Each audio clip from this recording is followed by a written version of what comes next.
পাহাড়ের সৌন্দর্য আকর্ষিত করে না এমন মানুষ পাওয়া দুষ্কর।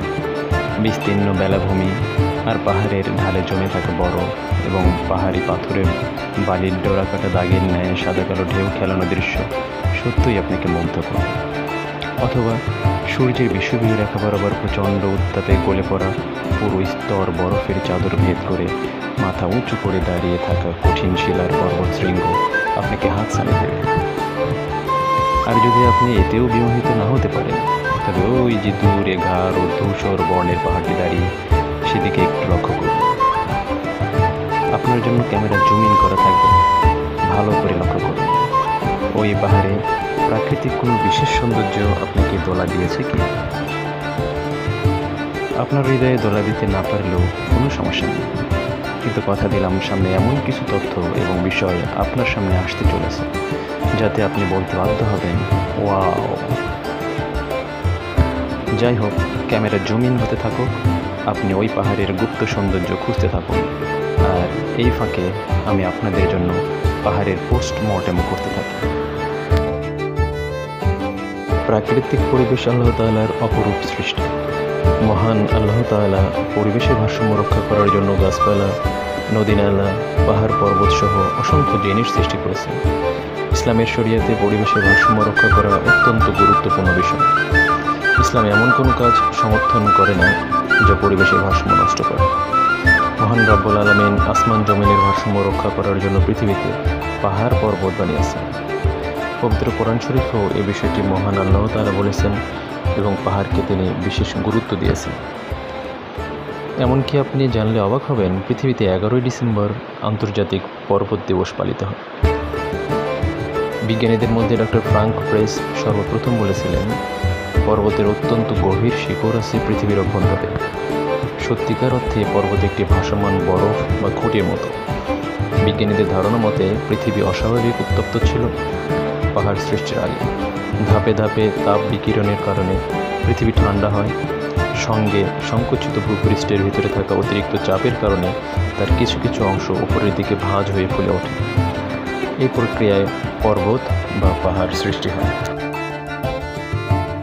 ভূতত্ত্ববিদদের মতে বড় প্লেটগুলো যখন পৃথিবীর উপর স্তরে চলে আসে, তখন তা পৃথিবীর উপর শক্ত স্তর সৃষ্টি করে, আর এই স্তরগুলোর নড়াচড়া সংঘর্ষের ফলে উৎপত্তি ঘটে পর্বতমালা।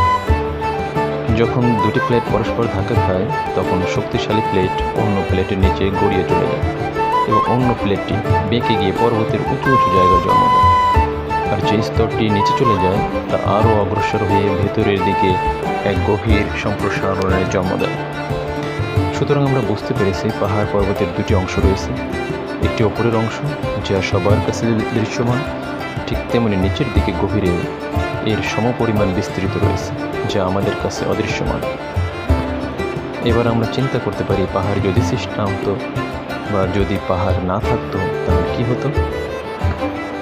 পাহাড় সৃষ্টি না হলে একটি সম্পূর্ণ প্লেট এর এক প্রান্ত থাকতো আসমানের দিকে আর অন্য প্রান্তগুলো থাকতো ভূগর্ভের ভিতরে, অর্থাৎ তির্যকভাবে হেলে পড়া স্লোপ হিসেবে থাকতো। এর ফলে জমিনের উপরে মানুষের বসবাস করতে অসুবিধা হতো। আবার এমনও হতে পারত যে প্লেটগুলোর মধ্যে ক্রমান্বয়ে সংঘর্ষ হতে থাকতো, কোনো ধরনের ভারসাম্য থাকতো না।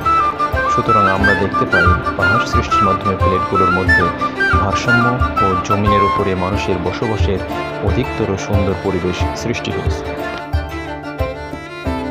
এমন কোনো পাহাড় নেই যার শিকড় ভূপৃষ্ঠের অভ্যন্তরে নেই, বরং আমরা দেখতে পাই যে কোথাও কোথাও পাহাড়ের দৃশ্যমান অংশের দৈর্ঘ্যের দিক থেকে প্রায় 4.5 গুণ লম্বা অংশ মাটির অভ্যন্তরে রয়েছে। সাধারণভাবে আমরা যদি চিন্তা করি পেরেকের কাজকে, এর কাজ হচ্ছে দুটি সারফেসের মধ্যে অ্যাডজাস্টমেন্ট, সমন্বয় অথবা সাম্য অবস্থা তৈরি করা, একটির সঙ্গে আরেকটির সংযোগ তৈরি করা। পাহাড়ের প্লেটগুলো নিজেদের মধ্যে সমন্বয় অথবা সংযোগ তৈরি করে। আল্লাহ এই জন্যই পাহাড়কে সৃষ্টি করেছে।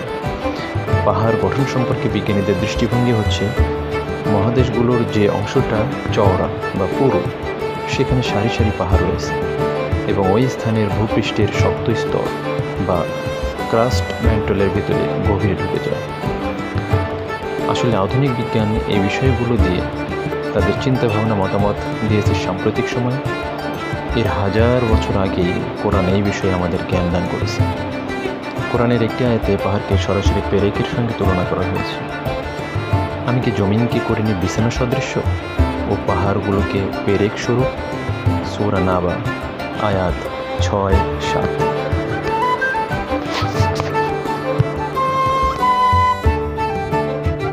2009 সালে মুক্তি পাওয়া হলিউডের বিখ্যাত চলচ্চিত্র অ্যাভাটার কল্পকাহিনী ভিত্তিক সেই সিনেমায় প্যান্ডোর নামক এক ভিন গ্রহের কিছু পাহাড় দেখা যায়। এমনই অদ্ভুত দর্শনীয় পাহাড় আমাদের পৃথিবীতেও আছে। বাস্তবের এই অ্যাভাটার পাহাড় দেখা যাবে চীনের হুনান প্রদেশের ঝাংজিয়াজিতে। শুধু অসাধারণ প্রাকৃতিক সৌন্দর্যই নয়, ঝাংজিয়াজি জাতীয় উদ্যানে রয়েছে পৃথিবীর সবচেয়ে উঁচু আউটডোর এলিভেটর, সবচেয়ে উঁচু স্কাইওয়াক বা কাচের ব্রিজ এবং পৃথিবীর সবচেয়ে দীর্ঘ কেবল কার। ঝাংজিয়াজি চীনের তিয়ানজি পর্বতমালার অন্তর্গত। 1982 সালে 12,000 একরের এই বিস্তৃত এলাকাকে চীনের প্রথম ন্যাশনাল ফরেস্ট পার্ক হিসেবে স্বীকৃতি দেওয়া হয়।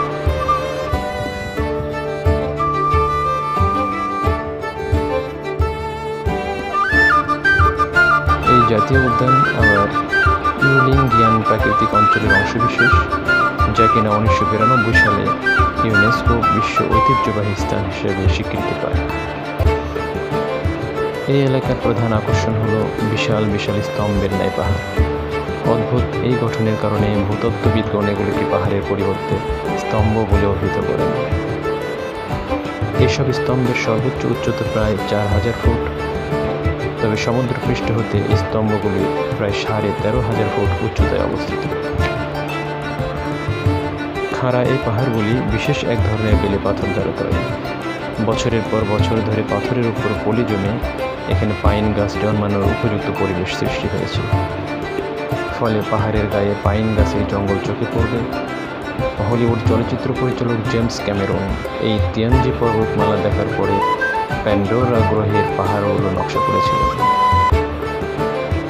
অ্যাভাটার সিনেমা মুক্তির পর থেকে এই এলাকার এই অঞ্চলটি সারা বিশ্বে ব্যাপক জনপ্রিয়তা লাভ করে।